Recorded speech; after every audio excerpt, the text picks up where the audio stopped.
PGCET ಪರೀಕ್ಷೆ ಬರೆದ ವಿದ್ಯಾರ್ಥಿಗಳಿಗೆ ಕೆಇಎ ಶಾಕ್ ನೀಡಿದೆ.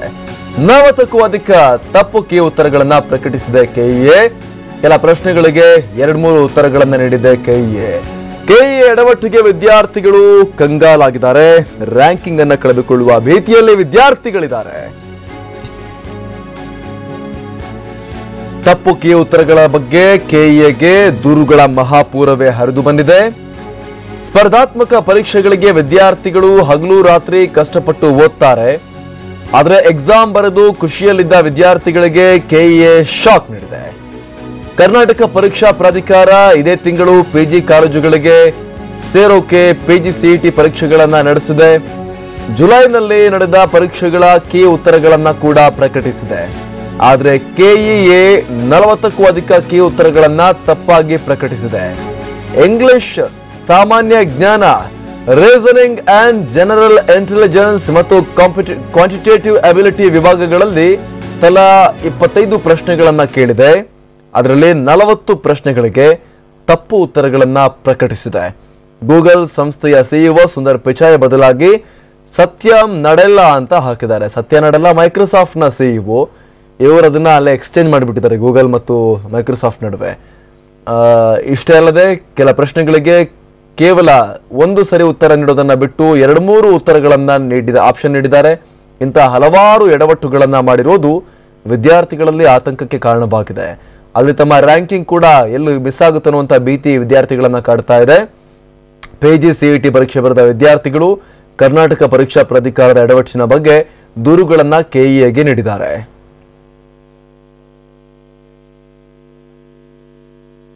Basically, exams on July 15th. They were supposed to give the answer key on 18th. Okay. 2 days extend ಮಾಡಿದ್ದಾರೆ, but that is okay. ಆದರೆ ಏನು ಮಾಡಿದ್ದಾರೆ ಅಂದರೆ out of 25 questions in general knowledge, 20 questions are wrongly marked. 20 questions ಹೇಗಾದ್ರೆ ತುಂಬಾ basic ಆಗಿರೋ ಕ್ವೆಶನ್ಸ್ನೇ wrong ಆಗಿ mark ಮಾಡಿದ್ದಾರೆ. ಅವಾಗಲೇ ಆನ್ಸರ್ ಕೀ ರಿಲೀಸ್ ಮಾಡಿ ಆಲ್ಮೋಸ್ಟ್ 14-15 hours ಆಗಿದೆ. They have not taken a single action, nor they have removed the links until now. ಈ ಬಗ್ಗೆ ಮತ್ತಷ್ಟು ಮಾಹಿತಿಯನ್ನ ಕೊಡ್ತಾರೆ ನಮ್ಮ ಪ್ರತಿನಿಧಿ ಪವನ್. ಇವರು ಕೀ ಉತ್ತರಗಳೆಲ್ಲ ಈ ರೀತಿ ಎಡವಟ್ಟು ಮಾಡ್ಕೊಂಡ್ರೆ ಬಾಯಿ ಬಂದಾಗೆಲ್ಲ ಉತ್ತರ ಕೊಡೋದು, ಜೊತೆಗೆ 2-3 ಆಪ್ಷನ್ಸ್ ಕೊಡೋದು ಉತ್ತರದಲ್ಲೂ ಕೂಡ, ಈ ರೀತಿ ಮಾಡಿದ್ರೆ ಇದು ಯಾವ ರೀತಿ ಮ್ಯಾನೇಜ್ಮೆಂಟ್ ಇವರಿಗೊಂದು ಅದು ಫೈನಲ್ ಡ್ರಾಫ್ಟ್ ತೆಗಿಬೇಕಾದ್ರೆ ಕಣ್ಣು ಕಾಣಲ್ವಾ, ನೋಡ್ಕೊಳ್ಳೋದು ಇಲ್ವಾ, ಹೇಗೆ ಅಂತ ಹೇಳಿ ಕ್ರಾಸ್ ವೆರಿಫಿಕೇಶನ್ ಮಾಡೋದಿಲ್ವೇ ಇವರು ಅಂತ ಹೇಳಿ ಪಬ್ಲಿಷ್ ಮಾಡೋಕ್ಕಿಂತ ಮುಂಚೆ? ಅಮರ್ ಪ್ರಸಾದ್, ಕರ್ನಾಟಕ ಪರೀಕ್ಷಾ ಪ್ರಾಧಿಕಾರ ಪಿಜಿಸಿಇಟಿ ವಿದ್ಯಾರ್ಥಿಗಳಿಗೆ MBA MCA ಕೋರ್ಸ್ಗಳಿಗೆ ಸೇರುವಂತಹ ವಿದ್ಯಾರ್ಥಿಗಳಿಗೆ ಪಿಜಿಸಿಇಟಿ ಪರೀಕ್ಷೆಯನ್ನ ಜುಲೈನಲ್ಲಿ ನಡೆಸಿತ್ತು. ಇದರ ಆನ್ಸರ್ ಕೀಗಳನ್ನ ಸಹ ಮೊನ್ನೆಯಷ್ಟೇ ಬಿಡುಗಡೆಯನ್ನು ಸಹ ಮಾಡಿದೆ. ಆದ್ರೆ ಈ ಒಂದು ಪರೀಕ್ಷೆಗಳಲ್ಲಿ ಬರೆದಿರುವಂತಹ ಉತ್ತರಗಳ ಕೀಯನ್ನ ಬಿಡುಗಡೆ ಮಾಡಿರುವಂತದ್ದು ಸಾಕಷ್ಟು ಗೊಂದಲಗಳಿಗೆ ಮತ್ತು ಆತಂಕಕ್ಕೂ ಕಾರಣ ಆಗಿದೆ. ಒಂದ್ ಕಡೆ ಏನಾಗಿದೆ ಅಂದ್ರೆ 100 ಪ್ರಶ್ನೆಗಳಿಗೆ 35 ಉತ್ತರಗಳು ತಪ್ಪಾಗಿರುವಂತಹದನ್ನೇ ಪ್ರಕಟಿಸಿದೆ. ಅದರ ಜೊತೆಯಲ್ಲಿ ಅದರಲ್ಲೂ ಇಂಗ್ಲಿಷ್ ಮತ್ತು ಸಾಮಾನ್ಯ ಜ್ಞಾನದಲ್ಲಿ ಇಷ್ಟೊಂದು ದೊಡ್ಡದಂತಹ ಬ್ಲಂಡರ್ ಅನ್ನ ಮಾಡಿದೆ. ಇನ್ನು ಉಳಿದ 2 ವಿಷಯಗಳು ಏನಿವೆ ಇವುಗಳಲ್ಲೂ ಸಹ ಸಾಕಷ್ಟು ತಪ್ಪುಗಳು ಆಗಿದೆ ಅನ್ನೋದು ಸಹ ಸ್ಪಷ್ಟವಾಗಿ ಗೊತ್ತಾಗಿದೆ. ವಿದ್ಯಾರ್ಥಿಗಳಿಗೆ ಪ್ರತಿಯೊಂದು ಅಂಕವೂ ಸಹ ಮೌಲ್ಯ ಆಗಿರ್ತದೆ. ಅದರೊಳಗೂ ರ್ಯಾಂಕಿಂಗ್ ಪಡೆಯೋದ್ರೊಳಗೆ ಸಾಕಷ್ಟು ಇಂಪಾರ್ಟೆಂಟ್ ಆಗಿರುತ್ತೆ. ಆದ್ರೆ ಪರೀಕ್ಷಾ ಪ್ರಾಧಿಕಾರ, ಕರ್ನಾಟಕ ಪರೀಕ್ಷಾ ಪ್ರಾಧಿಕಾರ ಮಾಡಿರುವಂತಹ ಎಡವಟ್ಟಿನಿಂದ ಸುಮಾರು 35ರಿಂದ 40 ಅಂಕಗಳು ಸಹ ಕಳೆದುಕೊಳ್ಳುವಂತಹ ಭೀತಿಯಲ್ಲಿ ಈಗ ವಿದ್ಯಾರ್ಥಿಗಳಿದ್ದಾರೆ. ಪರೀಕ್ಷೆ ಬರೆಯುವಂತ ಸಮಯದಲ್ಲಿ ಕೆಲವಂತಹ ಕ್ವಶನ್ಗಳಿಗೆ 4 ಉತ್ತರಗಳಿರ್ತವೆ. 4 ಉತ್ತರಗಳಲ್ಲಿ 3 ಉತ್ತರಗಳು ಸರಿಯಾಗಿರುವಂತಹದನ್ನೇ ಕೇಳಿದೆ. ಇದಕ್ಕೆ ಗ್ರೇಸ್ ಮಾರ್ಕ್ಸ್ ಅನ್ನ ನೀಡ್ತೀವಿ ಅಂತಾನೂ ಸಹ ಹೇಳ್ತಿದ್ದಾರೆ.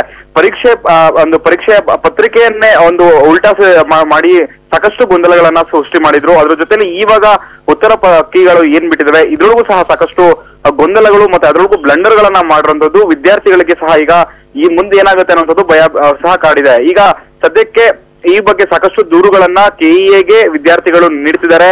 ಅದರ ಜೊತೆಯಲ್ಲಿ ಈ ಒಂದು ಉತ್ತರ ಏನ್ ಕೊಟ್ಟಿದ್ದಾರೆ ಅದೆಲ್ಲ ತಪ್ಪಾಗಿರೋದನ್ನ ಸರಿಪಡಿಸಿ ಅಂತಾನೂ ಸಹ ಹೇಳ್ತಾರೆ. ಒಂದು ವೇಳೆ ಸರಿಪಡಿಸದೆ ಹೋದ್ರೆ ಸಾಕಷ್ಟು ವಿದ್ಯಾರ್ಥಿಗಳ ಭವಿಷ್ಯ ಡೋಲಾಯಮಾನ ಪರಿಸ್ಥಿತಿ ಬರುತ್ತೆ. ಉತ್ತಮವಾದಂತಹ ಕಾಲೇಜುಗಳಿಗೆ ಸೀಟ್ ಸಿಗದೇ ಇರುವಂತಹ ಒಂದು ಪರಿಸ್ಥಿತಿ ಸಹ ಎದುರಾಗುತ್ತೆ. ಅಮರ್ ಪ್ರಸಾದ್. Thank you Pavan.